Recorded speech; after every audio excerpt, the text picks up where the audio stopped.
Alright.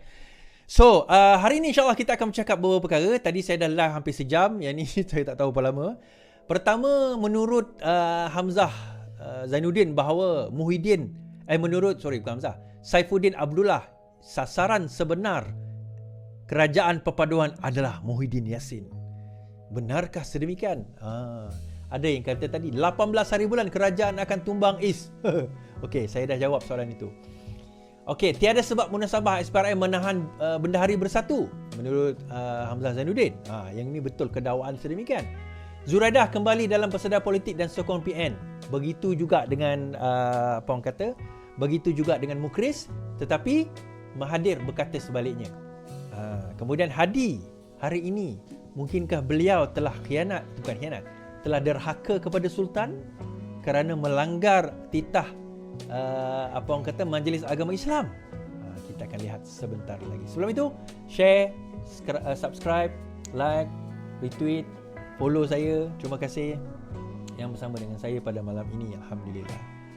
Sejam tadi saya live, sekarang pukul 11. InsyaAllah saya tunggu anda share. Saya tahu agak lewat, tapi malam weekend masalahnya kita mendengar sekejap kan. Saya boleh bercakap, tuan-tuan boleh mendengar. Tak apa, baring. Ada yang kata bila saya tak live begitu, ramai pula mesej, sorry kenapa tak live, kenapa tak live, tak boleh nak tidur, like sorry, cari-cari tak jumpa. Sekarang saya dah live 2 kali saya live malam ni. Alright, let's go to the perkara utama dahulu.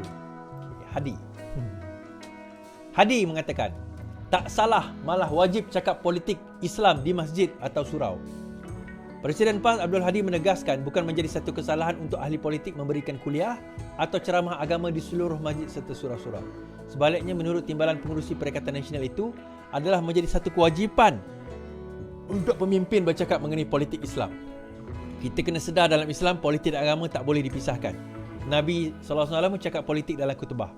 Kita bercakap tentang Islam dan politik ada Islam. Malah politik Islam lah tak jadi salah dan wajib untuk kita bercakap. Benda yang tak betul kita kena tegur. Sama ada hal ehwal ekonomi, politik ke apa yang salah, wajib untuk ada Islam tegur. Termasuk amar ma'ruf nahi munkar, tegas Abdul Hadi. Okey. Saya komen benda ni tuan-tuan. Haji Hadi berespon terhadap satu kenyataan daripada Majlis Agama Islam Terengganu dan juga Majlis Agama Islam Selangor yang telah mengeluarkan perkeliling di mana tidak membenarkan sebarang khutbah, ceramah atau yang sewaktu dengannya diadakan oleh ahli-ahli politik. Okey? Diadakan oleh ahli-ahli politik. Nah, bila kita baca kenyataan Hadi tadi, dia tak faham sebenarnya. Yang dinyatakan oleh Majlis Agama Islam ialah ceramah tidak boleh diberikan oleh ahli-ahli politik, termasuklah ahli parlimen, ahli dewan negeri, ahli dewan negara dan yang sewaktu dengannya. Tetapi tidak pernah Majlis Agama Islam berkata tidak boleh bercakap mengenai topik politik. Dia dua benda berbeza. Jadi saya tak tahu Haji Hadi ni cuba nak membelit ke apa. Yang dikatakan oleh Majlis Agama Islam, ahli-ahli politik tidak dibenarkan memberceramah. Tidak pernah dinyatakan oleh Majlis Agama Islam tidak boleh bercakap mengenai topik siasah syariah. Bila cakap tentang politik, apa itu politik? Politik adalah mengenai pentadbiran, pemerintahan. Itu tak ada menjadi masalah. Kalau seorang imam atau seorang penceramah bertauliah yang dah ada tauliah nak bercakap tentang siasah syariah contohnya menurut konteks Al-Quran dan As-Sunnah, daripada khalifah, daripada zaman Nabi, daripada konteks moden dan sebagainya, secara umum tak ada masalah. Yang dilarang adalah apa dia tuan-tuan? Seorang ahli politik yang berjawatan dia bercakap mengenai politik. Kenapa? Kerana dikuatiri akan ada ketergelinciran dan juga akan ada bias. Terutama bila dia bercakap tentang parti-parti tertentu ataupun parti yang dia wakili. Isu dia, bila dia dah mula bercakap, saya dah cakap semalam mengenai perwakilan kepada satu parti. Dia bercakap tentang parti dia saja. Of course dia akan go against the other party. Dua-dua parti sama. Tak kisahlah Pakatan Harapan ke PN ke siapa-siapa lah. Of course dia akan jual diri dia sebagai yang terbaik dan orang lain semua tak baik. Obviously lah. Kita nak jual produk kan. Namun begitu isunya sekarang ini nak dielakkan perkara tersebut berlaku kerana akan ada kecenderungan untuk memfitnah, kecenderungan mengeluarkan kata-kata kesat. Sejarah dah terbukti bagaimana penceramah-penceramah PAS ini berceramah, dia mesti keluar kata kesat, dia mesti keluar kata-kata yang tak senonoh, mesti keluar kata-kata fitnah. Tak wajib, bukan semua, tapi ada. Jadi demi menjaga keharmonian, terutama jemaah masjid yang mungkin berbeza pandangan politik. Mungkin ada yang nak datang tu nak sembahyang, dia datang nak beribadah, bukan dia dengar ceramah politik kita. Tapi bukan ke bercakap tentang politik itu juga sebahagian daripada Islam. Ya, cakap secara umum lah. Tetapi isunya, saya tak pernah pergi dengar ceramah politik, ceramah agama orang politik ni tuan-tuan. Dia punya subjek dia, tajuk dia tak ada kena-mengena pun politik, tapi dia boleh kena juga politik. Dan kalau politik umum tu tak apa, tapi politik dia politik parti kepartian yang sempit. Pernah dengar ceramah tuan-tuan, siapa yang pergi ke ceramah ke mesyuarat PAS, kalau mati syahid. Lama kan? Tanam dekat jirat Cina tuan-tuan, sebab tak menyokong RU 355. Lama. Tak, kita nak bercakap dalam konteks kita dengar penceramah, saya dengar ceramah-ceramah agama yang pelbagai ustaz-ustaz ni. Saya dengar yang sama ada langsung tidak langsung berkaitan dengan politik. Berkaitan dengan politik. Saya tahu bila mereka bercakap dalam konteks politik, saya nampak mereka tidak ada bias kepada mana-mana parti. Yang tu okey. Dia bercakap secara umum, apa yang boleh, apa yang tidak boleh, itu tidak ada masalah. Tetapi bila dia bercakap, semua konteks parti dia je betul. Dan yang selalu bercakap konteks parti ni adalah orang PAS. Sebab biasanya orang ustaz-ustaz PAS, ustaz-ustaz ni ramai join PAS. Biasanya tak juga kan. Biasanya. Dan mereka terlalu terkesima dan teruja, seolah-olah politik itu sajalah jihad, itulah saja perjuangan, PAS lah saja yang boleh menjadi khalifah di atas muka bumi Malaysia ini. Parti lain semua liberal, semua kafir, semua sekular. Itu dia punya, itu yang diajar dan didoktrinkan kepada penganut dia. Kan, kepada penganut PAS. Saya tak kata pengikut PAS, saya kata penganut PAS. Sebab dia dah jadi macam satu cult tau. Dia dah jadi macam satu orang kata apa, satu ajaran yang mengikut kata seorang ni je. Walaupun tebuk atap, tak apa. Fitnah, tak apa. Rasuah, tak ada masalah. 1MDB, saya puas hati. Tak ada, tak boleh nak dipertikaikan. Kita pertikaikan, oh kamu telah pun, apa orang kata, kurang hajar, biadab kepada tok guru. Hai? Dia kritik kita, tak ada hal. Kita kritik dia, masalah. Kan? Dia bermasalah. Macam mana tu? So daripada situ bagi saya, sekarang ini kita nak persoalkan, adakah Hadi Awang sekarang ini cuba nak melanggar arahan daripada Majlis Agama Islam Negeri Terengganu? Pukul dada, tanyalah iman. Siapa nak beli ni, di kotak kuning saya ada lampu dan juga peralatan-peralatan untuk live. Menarik tuan-tuan. Okey, seterusnya berkenaan dengan politik terkini. Sebelum kita bercerita tentang apa orang kata, penahanan dan juga Muhyiddin Yassin, terkini ada dua parti sekarang ini, dua pihak lah yang mula menunjukkan minat menyertai Perikatan Nasional, dah mula nak bersama dengan Perikatan Nasional. Satu adalah pejuang. Satu lagi adalah geng-geng Zuraida. Geng Zuraida ni daripada Perikatan Nasional bersatu. Mereka keluar menyertai Larry dalam PBM, Parti Bangsa Malaysia. Hari itu ada yang dipecat, ada yang dibuang. Keluar, tak ada tuan, bertanding, hilang deposit. I think dia bertanding dulu, hilang deposit. Lepas tu bila dah keluar, sekarang ini mereka nak kembali balik kepada PN. Tetapi hari ini dilihat pula Zuraida bersama dengan Mahathir dalam satu forum. Tak apalah. Tapi dalam masa yang sama, Tun Mahathir mengatakan bahawa dia tidak akan terlibat dengan apa-apa keputusan yang dibuat oleh Mukhriz berkenaan dengan beliau hendak menyertai Perikatan Nasional. Okey, saya bacakan. Saya tak terlibat dengan perancangan politik Mukhriz, kata Dr. M. Susulan permohonan pejuang untuk menyertai Perikatan Nasional, Tun Mahathir hari ini berkata beliau tidak akan terlibat tidak akan terlibat dengan perancangan politik yang diatur anaknya. Bercakap pada sidang media menghadapi dialog sepentas perjuangan yang hilang di Putrajaya hari ini, Mahathir berkata Mukhlis bebas melakukan apa saja. Negara kita bebas, dia boleh buat apa saja, cuma sama ada disambut baik atau tidak, itu soal lain. Menurut laporan media, surat berkenaan telah diutuskan kepada Pengerusi Muhyiddin Yassin pada 1 Mac yang lalu. Dato' Mahathir keluar daripada pejuang yang diasaskannya, Ekoran Tindakan Parti Berkenaan memutuskan hubungan dengan GTA dan telah menyertai Parti Bumiputera Perkasa Malaysia Putra pada 1 Mac lepas. Mahathir berkata Putra akan dijadikan platform untuk terus memperjuangkan hak orang Melayu. Tak habis lagi cerita hak orang Melayu tuan-tuan. Zaman dia memerintah 22 bulan, tak tahu apa jadi dengan orang Melayu kita ni. Kan? Dalam masa yang sama juga, sebelum saya cerita tentang ulasan saya mengenai perkara tadi, dalam masa yang sama juga, Zuraidah pun berkata perkara yang sama. Zuraidah sokong PN dalam 6 PRN nanti. Okey. Kita gini kan. Bekas Presiden Parti Bangsa Malaysia Datuk Zuraidah Kamaruddin mengesahkan beliau akan menyokong Perikatan Nasional dalam 6 pilihan raya dijangka pada Jun nanti. Zuraidah berkata beliau bermendiang untuk tidak menyokong Pakatan Harapan dalam Barisan Nasional. Saya akan umumkan saya akan menyokong PN untuk PRN nanti. Itu dia punya statement. Okey.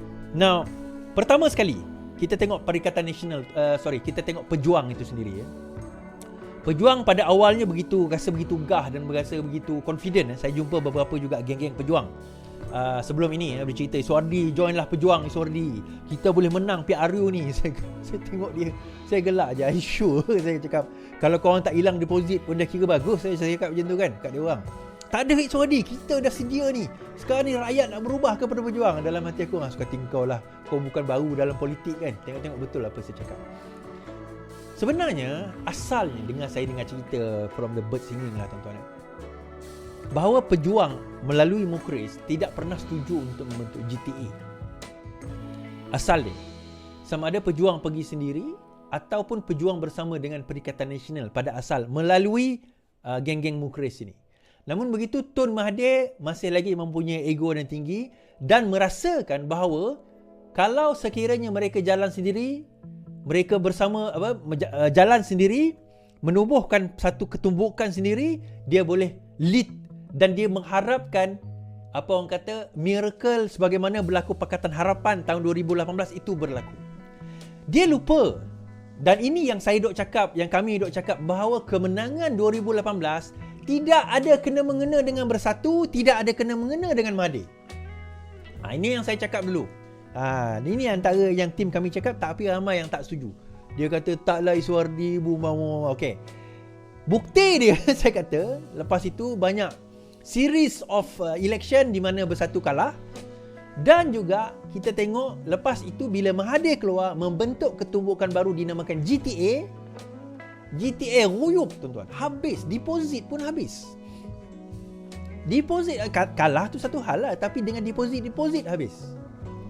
Menunjukkan bahawa Tun Mahathir itu tidak mempunyai kekuatan di atas dirinya sendiri.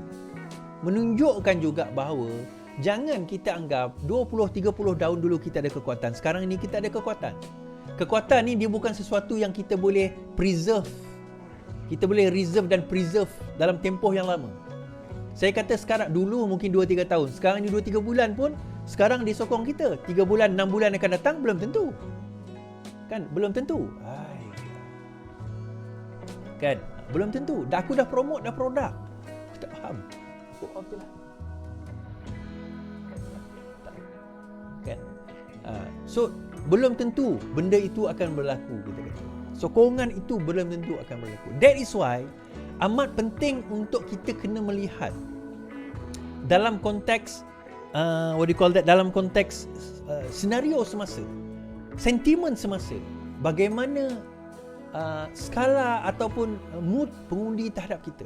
Dengan ada social media tuan-tuan, dengan ada social media, sekarang ini attention span kita pendek. Benda yang kita suka tu pendek je. Benda tu viral, jangan tuan-tuan ingat kalau dah viral dekat TikTok, aku dah terkenal ni. Tak. Kan? Tak. Dia viral tu sekejap je. Lepas tu orang lain viral, orang lain viral. Mungkin setengah hari, mungkin 1 hari, mungkin 1 minggu, paling tahan 1 bulan. Lepas tu kalau tak ada continuity, orang dah lupa dah siapa kita. And sebab itulah juga sama dengan apa yang kita lakukan. That is why penting pemimpin-pemimpin kena ada social media. Kena ada social media. That is why juga saya mengatakan ada pengumuman besar kita akan umumkan. Berita baik di samping kita cerita pasal Menu Rahmah, kita cerita pasal inisiatif pendapatan rakyat, ada berita baik untuk ahli Parti Keadilan Rakyat. Apakah berita baik itu, Suwardi? Nanti dalam beberapa hari ini saya akan announce. Saya tunggu persetujuan, kita akan announce, kita akan lancarkan satu mekanisme untuk ahli Parti Keadilan Rakyat sahaja. Ahli saja. Tadi bukan ahli, macam mana tak dapat is? Bukan ahli, kena jadi ahli lah, senang je. Download Adil Apps, nanti boleh jadi ahli. Ada kelebihan. Ada kelebihan dia. Siapa nak beli barang ni boleh beli dekat box kat bawah ni. Saya kena promote lah, kalau tak saya kena bagi warning story ni. Okey, balik kepada cerita kita tadi. Zuraida Kamarudin, dia dah tak tahu pergi ke mana. Dia orang kena kekal relevan. Begitu juga dengan Mukris. Sekarang ini dia tahu kalau dia bertanding atas tiket pejuang, atas bendera pejuang, walaupun terdapat gabungan, dia belum tentu boleh menang dekat Kedah. The only way Mukris boleh menang dekat Kedah, dan dia tahu realiti ini. Itu saya respect dekat Datuk Mukris lah. The only way dia kena menyertai satu parti dinamakan Perikatan Nasional, bertanding menggunakan bendera Perikatan Nasional. That is the only way. Dan kalau beliau tidak bertanding kali ini, this is going to be his last stroke dalam pilihan, dalam politik Malaysia. Percayalah, ini dah jadi tak akhir lah. Dah last. Lepas ni dia takkan ada lagi dalam arena politik Malaysia, melainkan dia masuk PN, BN ataupun PH lah. Lain daripada itu, dia akan terus hanyut dan tenggelam.